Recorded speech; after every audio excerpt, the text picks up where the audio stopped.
Quelles sont les différentes approches en sociologie? Quels sont les sous-paradigmes des deux grands paradigmes qui sont l'individualisme et le holisme? Nous avons expliqué les deux grands paradigmes, nous avons expliqué les grandes méthodes qualitatives et quantitatives. On va faire un tableau croisé et de manière idéale typique, on va considérer qu'il existe 4 grandes approches en sociologie. Bien évidemment, il s'agit d'un tableau idéal typique, ce qui signifie qu'on a dichotomisé, on a exagéré et on a mis en place ces repères théoriques pour situer tel ou tel auteur, tel ou tel ouvrage, telle ou telle école, telle ou telle analyse, plutôt dans ces catégories-là. En faisant ce tableau croisé, on a 4 grandes approches, le structuralisme, le fonctionnalisme, l'interactionnisme et l'individualisme méthodologique.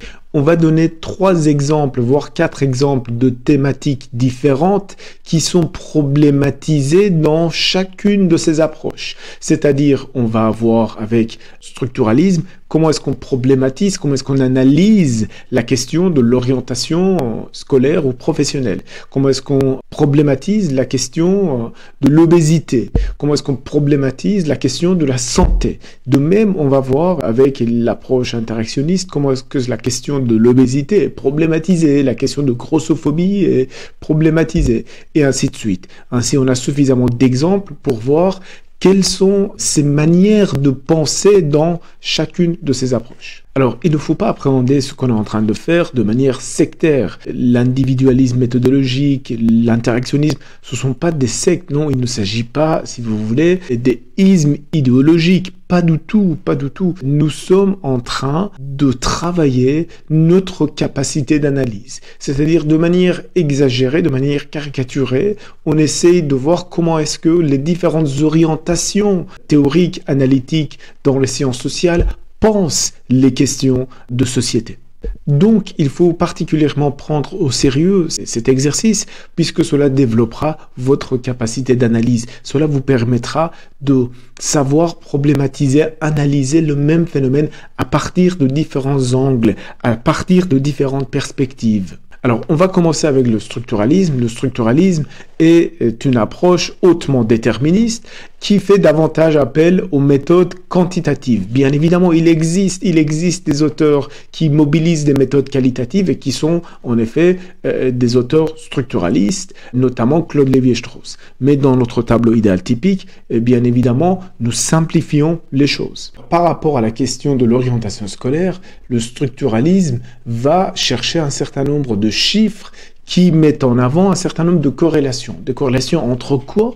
Entre les orientations scolaires, les orientations professionnelles des individus et leur origine sociale. L'exemple typique qu'on pourrait donner, ce sont les étudiants en médecine. Si vous demandez aux étudiants de première année quels sont les étudiants dont les parents sont médecins ou de profession libérale, vous ne serez pas du tout étonné de voir que la moitié de la salle lève la main. Ainsi, l'origine sociale de ces étudiants détermine leur orientation scolaire, leur orientation professionnelle.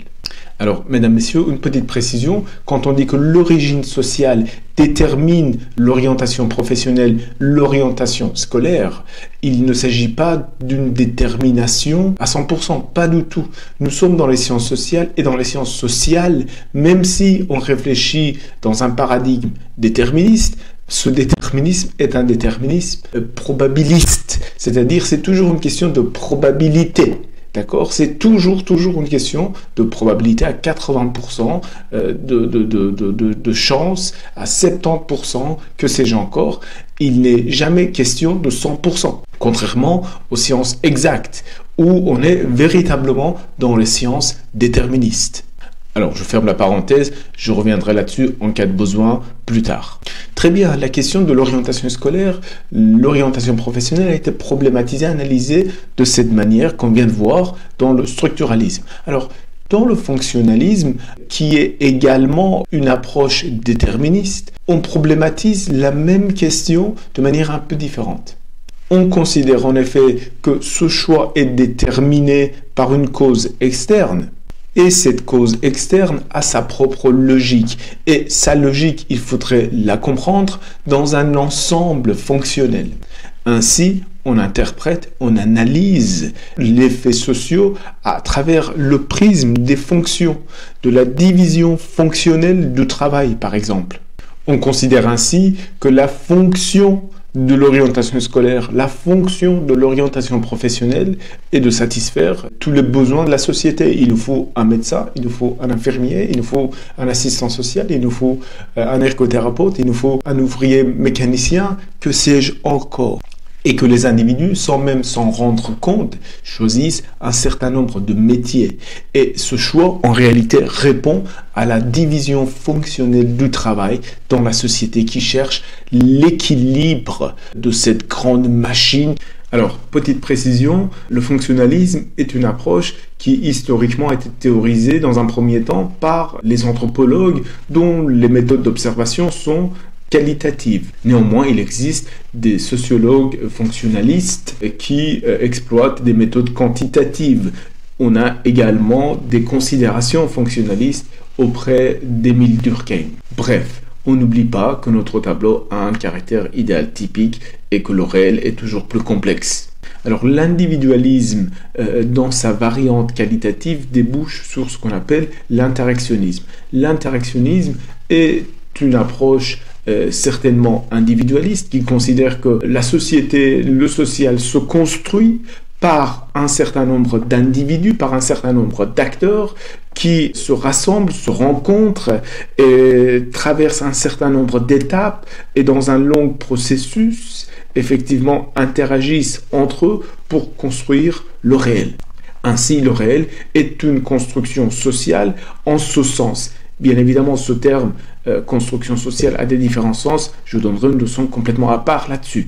D'accord ? Mais à ce niveau-là, dans l'approche interactionniste, on s'intéresse beaucoup aux histoires, aux petites histoires, aux petites interactions, aux micro-interactions, et on raconte les différentes étapes par lesquelles les acteurs se sont traversés, les petites rencontres où les acteurs se sont entrevus pour décider de ceci ou de cela, et ainsi construire le réel petit à petit. Ainsi, on considère que l'orientation professionnelle est un processus construit par un ensemble d'acteurs, dont les élèves, dont les parents, dont les enseignants, dont toute une série d'acteurs dans l'environnement des élèves qui participent à cette construction tous ensemble. Donc, vous voyez bien que c'est une approche très très historique, puisqu'on raconte des histoires et des histoires de ces processus qui mènent à cette orientation plutôt qu'une autre. Et c'est une approche, disons, très très descriptive qui nous permet de bien comprendre la construction du réel sans pour autant expliquer par des causes externes. Alors, le sociologue le plus connu dans cette approche est bien évidemment Howard Becker. Il existe quelques petites nuances dans la manière dont Howard Becker interprète, bien évidemment, les interactions sociales, mais bon, ceci ne fait pas l'objet de ce cours. Je reviendrai là-dessus dans une leçon spécifiquement consacrée à Howard Becker. Alors, l'individualisme dans sa variante quantitative est caricaturable par la sociologie de Raymond Boudon, un des sociologues français politiquement à droite de l'échiquier politique, et qui nous propose plutôt une méthode d'interprétation très simple.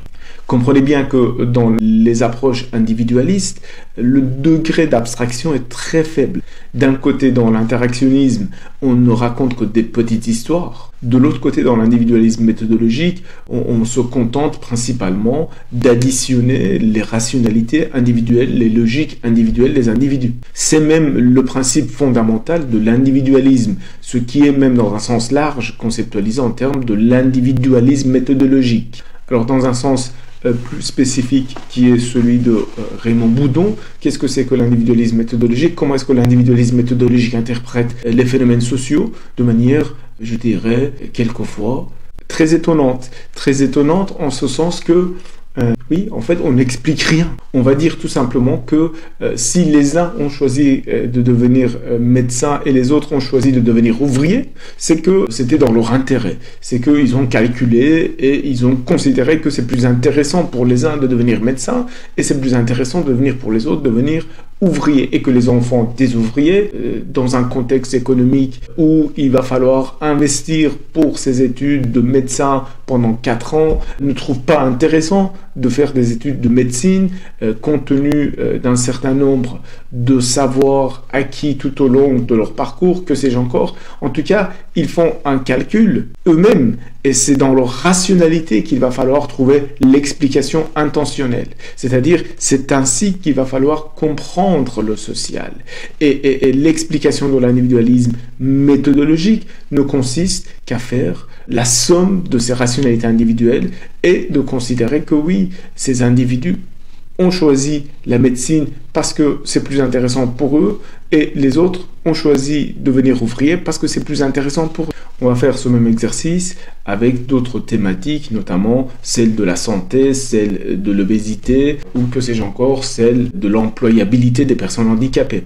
En tout cas, comprenez bien, encore une fois, prenez particulièrement au sérieux cet exercice puisque ça travaille une des dimensions les plus importantes de votre capacité d'analyse qui est celle de savoir problématiser à travers des différentes approches, différentes perspectives sociologiques, différentes manières d'expliquer, de comprendre le social.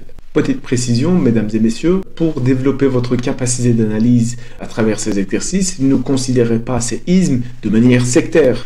En d'autres mots, ne pensez pas que l'un exclut l'autre. Au contraire, vous pouvez parfaitement considérer que chacune apporte un regard différent vis-à-vis du social et de manière complémentaire. Bien que théoriquement on pourrait les opposer, particulièrement le déterminisme et l'individualisme, je vous invite effectivement à ne pas être dans cet esprit d'opposition qui vous empêche de développer votre capacité d'analyse. Parce que votre capacité d'analyse, justement, se développe particulièrement quand vous parvenez à penser ce phénomène à travers des angles différents, à travers des perspectives différentes. C'est-à-dire de comprendre les rationalités argumentatives des uns et des autres. Et c'est là où votre capacité d'analyse se développe véritablement.